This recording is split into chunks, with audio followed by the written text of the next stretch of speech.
And it's from cognitive dissonance that we get these incredible mind contradictions. For instance, we're going to war to fight for peace. Cognitive dissonance, classic. And George Orwell talked in his book 1984 about doublethink, which again is a form of cognitive dissonance to square the circle. Doublethink means the power of holding two contradictory beliefs in one's mind simultaneously and accepting both of them. Fighting for peace. And that's where this comes from.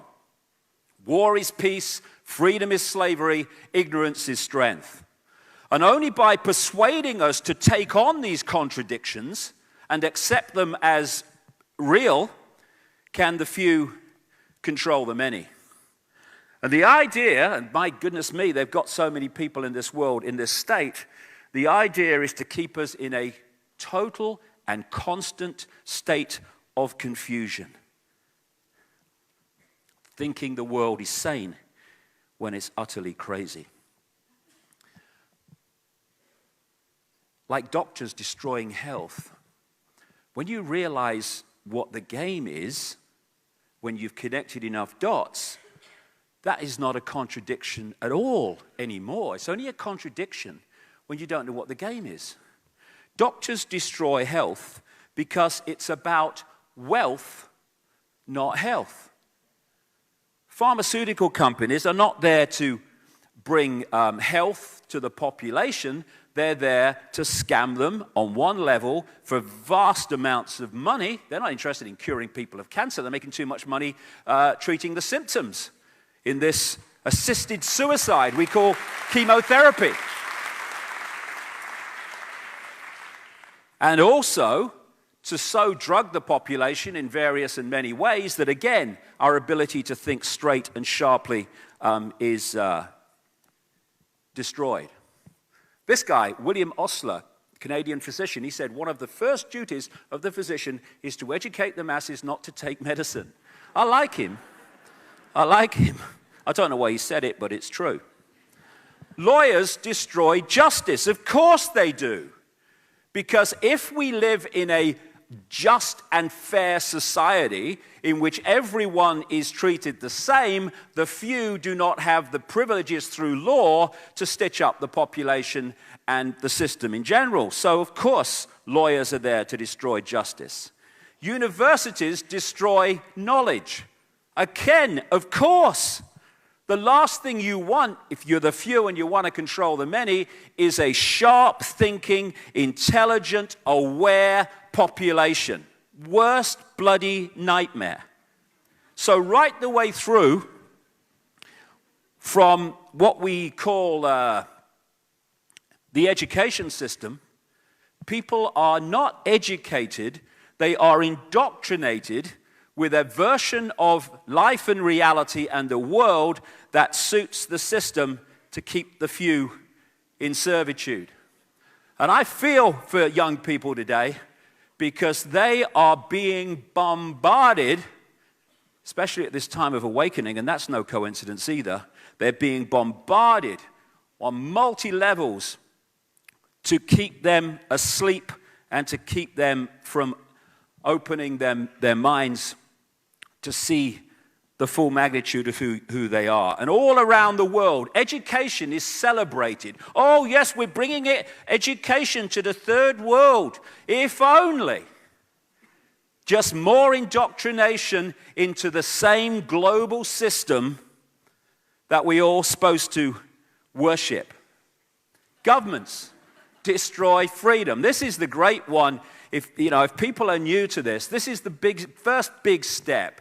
Governments are not there to serve the people. Governments are there to serve those that control the governments and enslave the people. That's what they're there for. Once we realize that, then a lot of dots start to connect.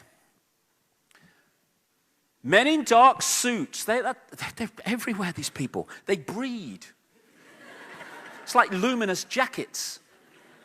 They're everywhere. Men in dark suits. Front men for a force that I'll get into who are running the system on behalf of those that control the system, and not for the people, which is why the decisions are against the interests of the people. It's real simple once you know what's going on. And they come from certain interbreeding bloodlines. You know, this guy is one of them. Shows what interbreeding too closely can do for you, really. Oh, Georgie. Boy, Georgie. And it just really is a confirmation of just how ludicrous this system's become and just how much control the people do not have lost. That a complete idiot can become president of the United States in the way that this man did. It says so much. You can see it down the back here at a news conference. He's got the wire, you know. Mr. President, could you answer a question? Okay, go ahead. Yeah?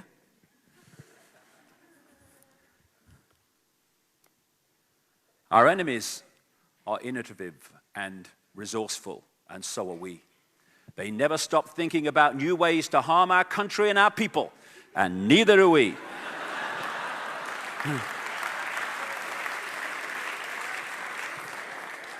President of the United States, the so-called most powerful country in the world, and that man can become leader. And now the power of persuasion, a man who was spawned from the most corrupt political system in America, Chicago, has become the Messiah for the world in the minds of so many people. When the guy is just the political equivalent of a used car salesman come in here to sell an agenda with a smile on his face.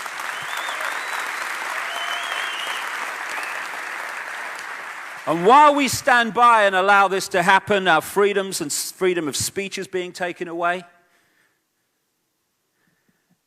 Our ability to even interact with these people is being eradicated as we have the free speech zones and all this stuff. And an agenda to enslave humanity. In the next few years, in terms of its the direction it wants to go in terms of its full-scale control, unfolds all the time. And these people are fundamentally responsible. Major media destroy information. If we had a mainstream media that even vaguely associated itself with the true meaning of the word journalism, none of this would be possible. But the same people that control the politicians own the media. And so the media is not there, just like governments, to serve the interests and inform the people. It is there to tell the people what those who own the media want them to believe. Write what you're told. Thanks, nation builders. We couldn't control the people without you. And no, they couldn't. And I'll say this to journalists. I said it years ago, and they laughed. And one or two of them are not laughing so much now. You and your children and grandchildren are going to have to live in the world that you're helping to bring in by just being, as one editor described journalism, just being intellectual prostitutes instead of real journalists investigating and telling real news. And then finally, religions destroy spirituality. Of course they do.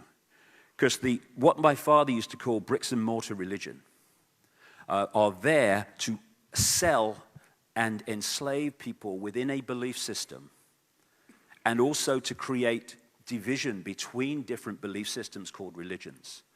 So people are so focused on one belief and battling for their belief to have preeminence that they don't deep breath, take a step back, look at it again. Oh my God, I'm all that is, has been, and ever will be. Religions are not there to find spirituality, for want of a word. I'm not sure I like that word very much. They're there to stop us getting to spirituality. overwhelmingly when you get to the top of them. So we have this crazy world, and it gets crazier. The idea is to keep us so focused on survival. It's like that mass mind control manual that came to light a few years ago called Silent Weapons for a Quiet War, how to manipulate the population. And one of the lines in it said, keep them busy, busy, busy back on the farm with the other animals. So the more you can keep us in a state of survival, more and more stress. Look, mate, you might be saying interesting things, but I live in the real world, mate. Boom. That's the idea, to keep us in that state of stress. And we're now bringing it to younger and younger people. Kids under tremendous stress to pass exams, to show how indoctrinated they are in the system. Oh, must pass your exams. Oh, my son got I've seen it on car stickers. My son got so-and-so, so-and-so. I'm very pleased for you. By the way, he got it, you didn't. This parental glory-seeking. Oh, go, you've got to pass your exams. You're going to be a banker. Your mum wants you to be a banker. Pressure, pressure, pressure. Whatever happened to life? How do you spell happy, teacher? I mean, what's all that about? Do we ever talk about that? Are you happy? Are you fulfilled? You know, people, we have these measurements of success that are sold to us that we take on, and they're all about more and more and more. How many more people are this? How many more people are that? How many more people are this? How many more people have passed degrees? How many more people have got a mortgage? How many more people? And yet it's the other way that tells the real story.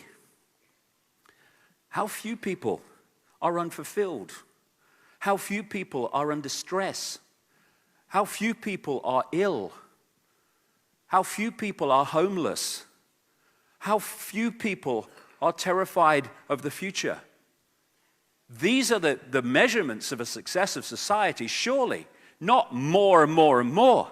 You know, we have an economic system which I call take, make, and throw away, where the whole thing of success is called economic growth, is how fast you can take from the earth, turn it into things, sell more things, throw away more things, and start again. The faster you do that, the more successful you are. And we call it the cutting edge of human society. It's turning the planet into a shithole. And we have the cleverness up to a point, although if we went to wisdom, we would find that technologically we would advance by enormous strides. But we have the cleverness through mind at the moment to create some amazing technology. Things that could make the world a better place for everybody. But we use that technology to pepper bomb cities full of civilians.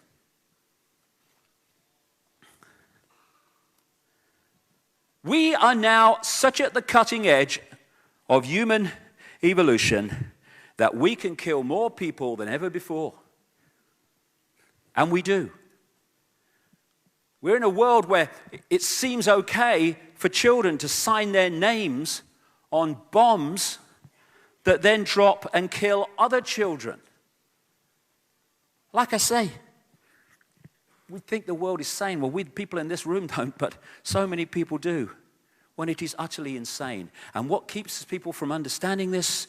The constant hypnotic trance that we put in. You are feeling sleepy. Tick-tock, tick-tock. You don't want to know about pepper bombing cities? Watch this. Shut up.